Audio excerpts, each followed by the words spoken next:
ইমারত নির্মাণ বিধিমালা সঠিকভাবে প্রতিপালন না হওয়ায় ভূমিকম্পে ঝুঁকি বাড়ছে বলে মত দিয়েছেন বিশেষজ্ঞরা। ঝুঁকি এড়াতে শক্তিশালী বিধিমালা সহ 10টি সুপারিশও করেন তারা। সকালে ডিআরইউতে অ্যাডব ও ক্যাপসের যৌথ উদ্যোগে আয়োজিত ভূমিকম্প শীর্ষক সেমিনারে এসব কথা বলেন বক্তারা। বিশেষজ্ঞরা বলছেন, সঠিক পরিকল্পনা আর সমন্বিত উদ্যোগই পারে একটি শক্তিশালী নগর ব্যবস্থা গড়ে তুলতে। সুরাইয়া মুন্নির প্রতিবেদন। ঢাকায় ভূমিকম্পের বাউন্ডারি প্লেট না থাকলেও মারাত্মক ঝুঁকিতে রয়েছে তিলোত্তমা এই নগরী। 2023 সালের একটি জরিপ বলছে, শুধুমাত্র পুরান ঢাকাতেই 8.5 লাখেরও বেশি ভবনকে ঝুঁকিপূর্ণ হিসেবে চিহ্নিত করা হয়েছে।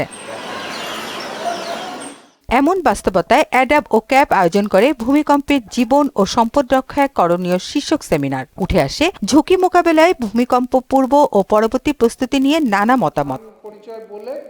ফায়ার সার্ভিসের সাবেক পরিচালক অবসরপ্রাপ্ত মেজর শাকিল নেওয়াজ বলেন, সিটি কর্পোরেশন সহ সংশ্লিষ্ট কর্তৃপক্ষের অনিয়মের কারণে ভূমিকম্প ঝুঁকি ক্রমেই বাড়ছে। একটা ডিজাস্টার কন্ট্রোল ন্যাশনাল লেভেলে ইমার্জেন্সি অপারেশন সেন্টার থাকার কথা, সেটার জন্য জমিয়ে দখল করা হয়েছিল, সেটা হয় নাই। আপনি কেমনে একটা কোঅর্ডিনেশন কোলাবোরেশন করবেন?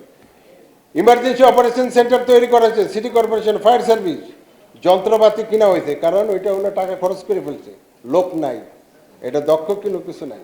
আপনি যাই দেখেন এখন ইউআস সিটি কর্পোরেশন, ইউআস জুডিশিয়াল মিনিস্ট্রি, ইউআস ফায়ার সার্ভিস যন্ত্রপাতি করছেন, বিল্ডিং করছেন, কিন্তু লোক নাই।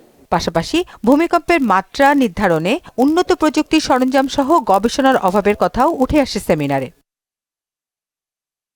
পূর্ব প্রস্তুতির অংশ হিসেবে প্রশিক্ষণ বাড়ানো সহ 10টি সুনির্দিষ্ট সুপারিশ করেন বক্তারা। কন্টিনজেন্সি প্ল্যান মানে একেবারে আমার ব্যক্তিগত প্ল্যান থেকে শুরু করে রাষ্ট্রীয় প্ল্যান আছে কি করতে হবে, প্ল্যান যদি না থাকে তাহলে দূরে করব।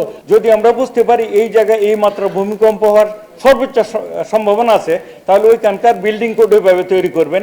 রাষ্ট্র কোনো গোষ্ঠী দ্বারা প্রভাবিত হয়ে এই অপকর্মগুলো করছে এবং সাধারণ নাগরিক তাদের তো এই মাটির গুণাগুণ বোঝার কথা না। অ্যাডাপ চেয়ারম্যান আনোয়ার হোসেন বলেন, রাষ্ট্রের কার্যকরী পদক্ষেপই পারে ভূমিকম্প সহনীয় পরিকল্পিত নগরী গড়তে। রাজনৈতিক সরকারের দিক যখন তাকাই, তখন অনেকগুলো বিষয় আমরা জানি যে রাজনৈতিক সরকারের কাছ থেকে সম্ভব না। আমরা প্রত্যাশা করেছিলাম কেয়ারটেকার গভর্নমেন্টের সময় এই সমস্যাগুলোর সমাধান হবে। ভূমিকম্পের ঝুঁকি বিমার প্রসার সহ নিরাপদ গ্যাস এবং বিদ্যুৎ অবকাঠামো গড়ে তোলারও তাগিদ দেন তারা।